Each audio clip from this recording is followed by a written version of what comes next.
សួស្តីទាំងអស់គ្នាថ្ងៃនេះយើងនឹងរៀនអំពីរូបមន្តមួយដែលអ្នករៀន Excel ភាគច្រើនជឿថាអត់សូវប្រើវាទេដោយសាររូបមន្តនឹងវាពិបាកប្រើឬក៏វាដាក់លក្ខខណ្ឌចូលទៅក្នុងនឹងវាច្រើនពេកដែលនាំឲ្យអ្នករៀនធម្មតាឬក៏អ្នករៀន Advanced ខ្លះគាត់អត់សូវប្រើដែរបើសិនបើយើងជួបលក្ខខណ្ឌមួយចំនួនដែលយើងមិនអាចថែមកលំបានឬយើងមិនអាចគណនាអីបានផ្សេងពីនឹងទៀតរូបមន្តនឹងគឺជួយរូបមន្តគឺ sum product ដោយលក្ខខណ្ឌនេះចឹងក្នុងឧទាហរណ៍នេះខ្ញុំមាន cell របស់ product ណាមួយមកអញ្ចឹងមានបរិមាណនិងតម្លៃអញ្ចឹងខ្ញុំចង់ដឹង total cell សរុបរបស់ product មួយហ្នឹងអញ្ចឹងយើងអាចប្រើ sum product សរុបតែម្ដងមានន័យថាតើផលិតផលមួយនឹងលក់បានសរុបប្រមាណអញ្ចឹងដើម្បីរកចំណូលសរុបអ្នកនរគ្នាយកបរិមាណគុណនឹងតម្លៃមែនទេអញ្ចឹងកាលឹមបរិមាណមានហើយយើង select មកហើយទី2គឺតម្លៃយើង select តម្លៃដែរហើយយើងបិទវងចោលទៅគឺយើង enter មកអញ្ចឹងរូបមន្តនេះ sum product វាធ្វើវាមិនវាដំណើរការគឺយកបរិមាណនៃតម្លៃដែលត្រូវវាហ្នឹងគុណចូលគ្នាបរិមាណគុណនឹងតម្លៃបរិមាណគុណតម្លៃគុណនឹងតម្លៃហើយបានបូកឲ្យយើងបញ្ចូលគ្នាណាគឺវាអាចគណនាបានលឿនអញ្ចឹងបើសិនមិនអ្នកគ្នាត្រូវការធ្វើតែ dashboard អីខ្លីៗទេយើងប្រើ sum product នេះបានហ្នឹង simple ងាយស្រួលយល់ឥឡូវយើងមកឧទាហរណ៍ទី2យើងអាចដាក់លក្ខខណ្ឌនៅក្នុង sum product បានទៀតអញ្ចឹងតាមឧទាហរណ៍នេះខ្ញុំចង់ដឹងថាតើផ្ទះឬក៏ condo មានទីតាំងនៅភ្នំពេញហើយឆ្នាំ2026លក់បានប្រមាណអញ្ចឹងយើងមានតារាងនេះហើយនេះផ្ទះឬ condo យើងមាននៅក្នុង column product ទីតាំងក៏មានហើយនឹងឆ្នាំដែលលក់ហ្នឹងគឺនៅឆ្នាំ2026ដែរអញ្ចឹង sum product យើងមិនចាំបាច់ទៅសេ if ចូលក្នុងហ្នឹងទេអ្នកនរគ្នាគឺយើងទៅសេតែ sum product ចូលហើយយើង check មើលយើង check មើលអូខេថា check ថាកន្លែងហ្នឹងជា house មែនឬក៏អត់ជាផ្ទះមែនឬអត់ហើយលក្ខខណ្ឌទី2ដដែលហ្នឹងយើងអាច check មើលជា condo មែនឬក៏អត់ពីព្រោះយើងនិយាយពីលក្ខខណ្ឌ លក្ខខណ្ឌ គឺយើងដាក់សញ្ញាបូកចូលគ្នាណាផ្ទះឬក៏ condo អញ្ចឹងពីរហ្នឹងមួយណាដែលលក់បាននៅឆ្នាំ2026ដែលមានទីតាំងនៅភ្នំពេញឥឡូវយើង check មើលបើសិនបើ cell A2 ដល់ A9 ស្មើនឹង house យើង check មកចុច F9 ណា select ហើយចុច F9 អញ្ចឹងកន្លែងណាដែលវាស្មើនឹង house វាបោះតម្លៃ true មកហើយ true កន្លែងនេះក៏ true ដែរ row ទី3 control Z មកវិញនេះក៏ដូចគ្នាដែរយើង check មើលតម្លៃទៅតើវាស្មើនឹង condo នៅ row ណាខ្លះ true and false តែខ្ញុំអត់ចង់បានតម្លៃនឹងជា true or false ទេព្រោះ sum product គឺគុណនឹងលេខបើយើងបង្កើត array ទី1នេះវាជាតម្លៃ true or false sum product គុណអត់ឃើញទេគឺតើយើងបំលែងវាទៅជា1ហើយនឹង0កន្លែងណាដែលជា true គឺវាលេខ1កន្លែងណាដែល false វាទៅជាលេខ0អាហ្នឹងរបៀបដែលយើងបំលែងរួមអញ្ចឹងតែម្ដងយើងដាក់សញ្ញាដក2ដងមកដក2ដងមកហើយដាក់វងកញ្ចក់គឺយើងបំលែង house ផ្ទះនេះបំលែងចេះមកអានឹងមួយអានេះម្ដុំវាដែរមួយលក្ខខណ្ឌម្ដុំហ្នឹងហើយពេលយើងបំលែងវាហ្នឹងយើងបំលែងសរុបចេះមកម្ដុំហ្នឹងទៅជាលេខឥឡូវយើង select ទាំងអក្សរទាំងលេខទាំងអីហ្នឹងមកទាំងសញ្ញាដកហ្នឹងយើងចុច F9 ម្ដងទៀតឃើញទេផ្ទះឬក៏ condo ផ្ទះឬ condo អញ្ចឹងនៅនេះបើរាប់ទៅវាមាន6មែនទេនេះ6អញ្ចឹងផ្ទះជាឬអញ្ចឹង2 3 4 5 6នេះណាអញ្ចឹង តម្លៃសពហើយអត់ទេគឺវាលេខ0ឥឡូវវាបាន array ទី1ហើយបាទ array ទី1ហើយយើង select array ទី2យើងមកអញ្ចឹង array ទី2ក៏យើងបំលែងដែរដោយសារវាជាលក្ខខណ្ឌយើងត្រូវ check មើលខ្ញុំដាក់សញ្ញា comma មកខ្ញុំចុច alt enter ណាយើងដាក់បំលែងដែរមកអញ្ចឹង location យើងនេះបំលែងវាហើយមក location ស្មើនឹង location ភ្នំពេញ location ភ្នំពេញបិទវាមួយហើយ array ទី3របស់យើងគឺយើងក៏បំលែងដែរចុច alt enter ទៀតឆ្នាំ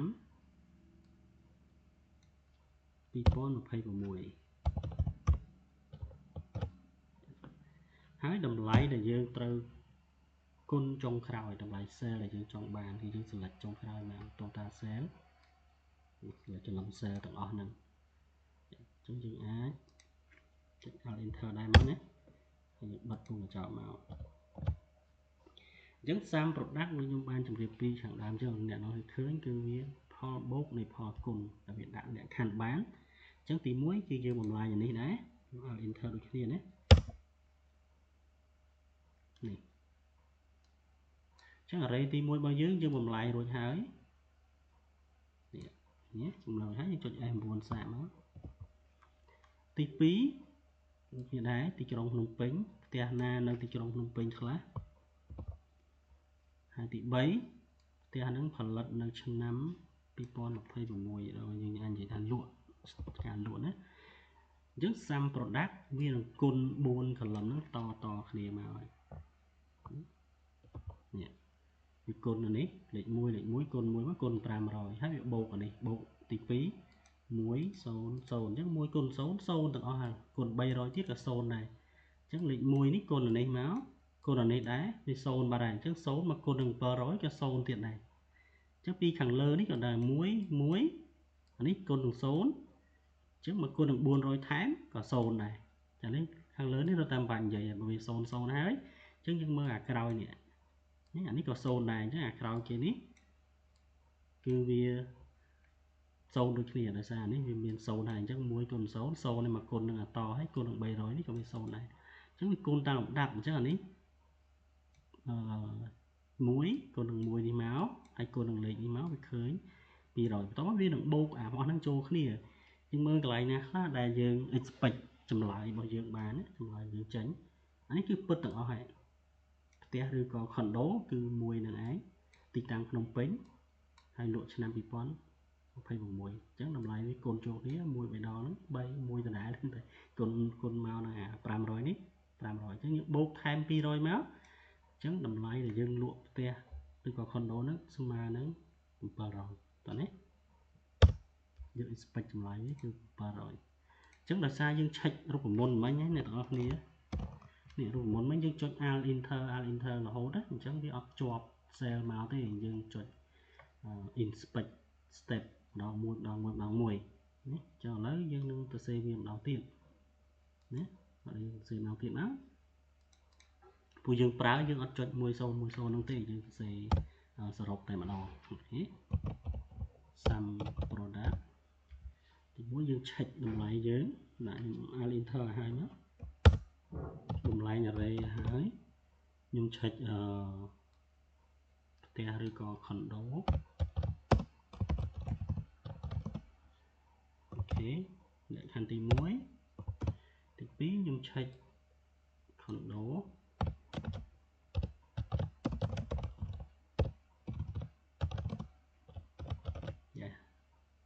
នេះជា array ទី1ដែលយើងបានបំលែងហើយយើងដាក់ក្បៀសមកទី2យើងឆែក location តើវានៅភ្នំពេញឬក៏អត់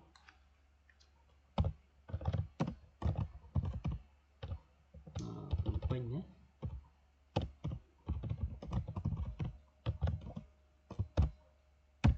បាទ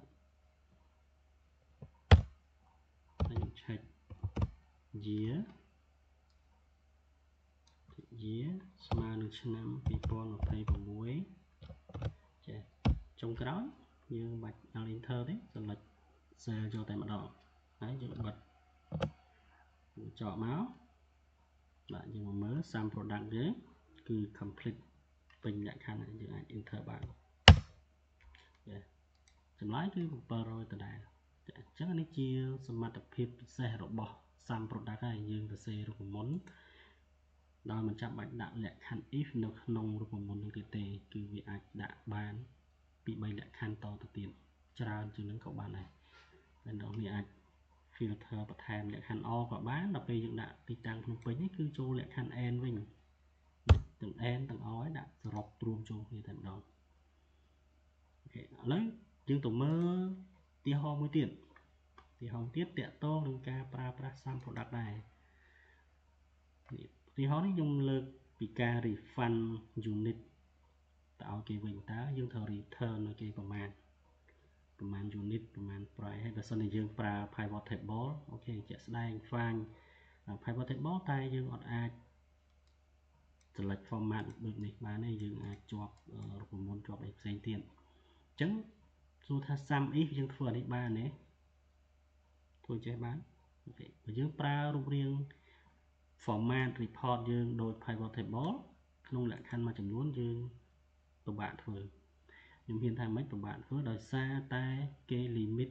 នឹង source data របស់យើងគេអត់ឲ្យ insert អីបានទេទាំងនេះអាចបំលែងវាបានដោយប្រើ sum if ក៏បានដែរ sum if មាន s ហ្នឹងតែយើងត្រូវ customize នេះយើងប្រើ helping column នៅនេះណាយើងត្រូវ add column man ចូលណាហើយយើងដាក់ function text នេះដើម្បីចាប់យក man ចេះមែនទេ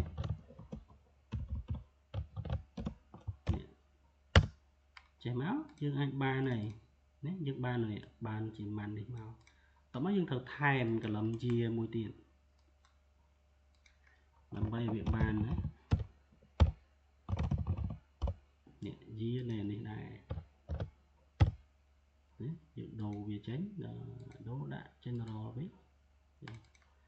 អញ្ចឹងពេលយើងបានរូបរាងអញ្ចឹងយើងអាចប្រើ sum if បានហើយធម្មតាប៉ុន្តែក្នុងមេរៀននេះខ្ញុំអត់ឲ្យអ្នកនរប្រើ sum if ទេហើយយើងសន្មតថាយើងអត់អាចមានលទ្ធភាពក្នុងការកែ format ទិន្នន័យរបស់ source ដើមទេអញ្ចឹងខ្ញុំអត់យកលក្ខខណ្ឌមកប្រើទេអញ្ចឹងយើងលុបអានឹងចោលយើងទៅសេប្រើ sum product របស់យើងវិញដោយសារយើងអាចទាញបានពីនេះមកដូចគ្នាមែនទេលក្ខខណ្ឌអូខេអញ្ចឹងខ្ញុំនឹងប្រើ sum product array ទី1បងប្អូនចាំអញ្ចឹងគឺយើងបំលែងវាមែនទេយើងបំលែងថាតើវាខែមួយមែនអត់មែនទេយើងប្រើ man សិនមិនអញ្ចឹងទេ man នៃអានេះ array ទាំងអស់ហ្នឹងយ៉ាចុច F4 ផងណាដើម្បីយើងត្រូវការអូសចុះក្រោម man ហ្នឹងបិទវាសិនមកយើងឆែកវាតើស្មើនឹងនេះមែនអត់មែនឬក៏អត់អញ្ចឹងដោយសារនេះជាអក្សរជា text ហើយ man function man នេះអ្នកដឹងហើយវា return មកជាតម្លៃលេខ1 2 3 4 5ទៅឥឡូវយើងឆែកមើលមើលនេះឆែកមើលមកចុច F9 ណា